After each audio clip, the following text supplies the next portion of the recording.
Chargesheet सरकार के खिलाफ हम लेके आए हरियाणा मांगे हिसाब, जिससे पूरी सरकार और भारतीय जनता पार्टी तिलमिलाई हुई है। आप देख रहे हैं पिछले 3 दिन से जब से हरियाणा मांगे हिसाब की चार्जशीट हमने जारी करी है, जवाब नहीं मिल रहा। और यहाँ तक कि अपने केंद्रीय नेतृत्व को बुला रहे हैं मुख्यमंत्री जी खुद। बड़ी अजीब सी बात है कि परसों हमने करनाल से प्रोग्राम शुरू किया,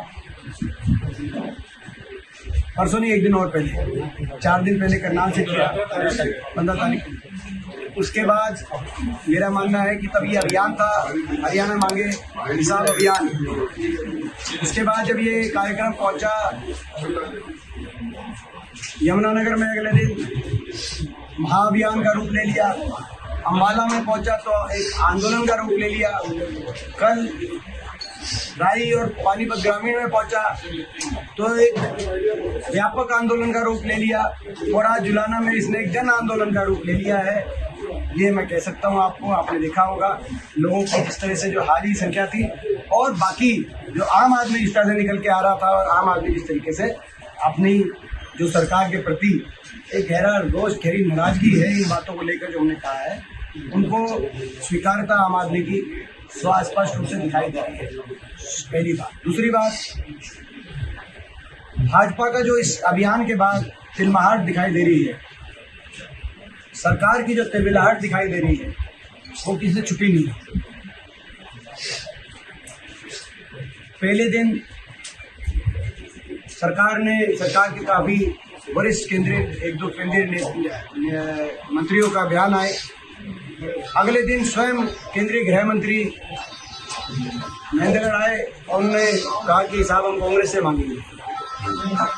मतलब 10 साल भट्टा बिठा दिया हरियाणा का, और हिसाब कांग्रेस से मांगेंगे। और उनकी जबान पे उनके खुद के मुख्यमंत्री जी का नाम नहीं सुनाई दिया, उनकी जबान पे 10 साल के बाद भी हुड्डा साहब का नाम सुनाई दिया। तो ये 10 साल के कुछ काम किए हो तो बताएं। कुछ काम ही नहीं किए 10 साल में। वो अपने काम बता के जाते हैं कि हमने ये किया, हमने वो किया, काम कुछ किए नहीं। हरियाणा का इतना नुकसान कर दिया इस सरकार ने। और उसके बाद कल मुख्यमंत्री, पहले केंद्रीय गृह मंत्री का एक बात आई, और कल नायब सिंह जी 11 सवाल पूछ रहे नेता विपक्ष जी से, हुड्डा साहब से। तो ये कैसी भाजपा की 10 साल के कार्यकाल के बाद, यानी कि कुछ 11 काम बताने को नहीं, 11 काम बताने को नहीं है। नेता विपक्ष चौधरी उपेंद्र सिंह हुड्डा जी और कांग्रेस पार्टी से 11 प्रश्नों के माध्यम से पूछ रहे हैं, ये स्पष्ट दिखाई देता है। पहली बात ये तो इस अभियान की बातें हो गई। अभियान के प्रश्न आपको पता है, सारे प्रश्न देश में सबसे ज्यादा 10 साल के हरियाणा में क्यों है?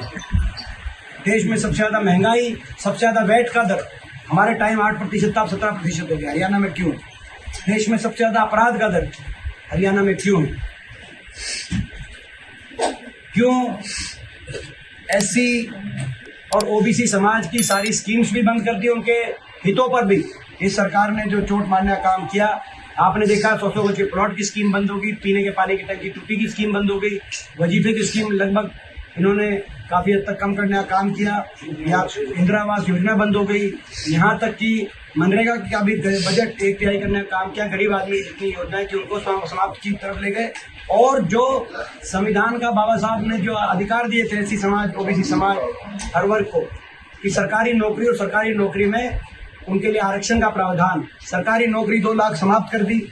पिछले 5 साल में 10,000 भर्ती हुई पक्की, जिसमें हरियाणा के बाहर के बच्चे लगे, और बाकी नौकरियों को या तो समाप्त कर दिया या उनको हटा दिया गया, सीटी में उलझा दिया गया। उसके साथ साथ जो लगी कौशल निगम के माध्यम से कच्ची, without reservation, without pension, without merit, ये सरकार का काम होता है। किस तरह से मैं समझता हूँ हरियाणा में जो किया गया। और उसके साथ साथ हर आदमी, गरीब आदमी की वो मिलने वाली जन सुविधा, गरीब आदमी के तो घर जाकर जन सुविधा देनी चाहिए। उसको अपनी कामकाज चलाने से फुर्सत नहीं, वो अपनी उनको पोर्टलों में उलझा दिया, आईडियो में उलझा दिया। कागज ठीक कराओ, पोर्टलों में उलझो, आईडियो में उलझो। कहीं ना कहीं नीयत ये दिखाई दी कि लोगों की सहूलियत से लोगों को वंचित रखने की नीयत से आज इस सरकार की कार्यशैली रही है। हर वर्ग को सड़क पे आना पड़ा है, छोटे बच्चों को धरने देने पड़े, 500 स्कूल बंद कर दिए, 5000 स्कूल बंद कर दिए थे, 500 स्कूलों में धरने हुए। बेटियों को जंतर मंतर से लेकर अपने न्याय के लिए खिलाड़ियों को धरने देने पड़े, किसान को धरने देने पड़े, आड़तियों को धरने देने पड़े, शिक्षकों को इस सरकार के धरने देने पड़े, सरपंचों को धरने देने पड़े, कर्मचारियों को ओल्ड पेंशन स्कीम के लिए धरने पड़े। कोई वर्ग ऐसा नहीं जिस वर्ग को धरने ना देने पड़े और उन पर लाठियां नहीं बरसाई गई। तो 10 साल ऐसा हरियाणा चला। ये हमारे सारी चार्जशीट है, तो चार्जशीट के माध्यम से हम कांग्रेसी नेताओं के प्रति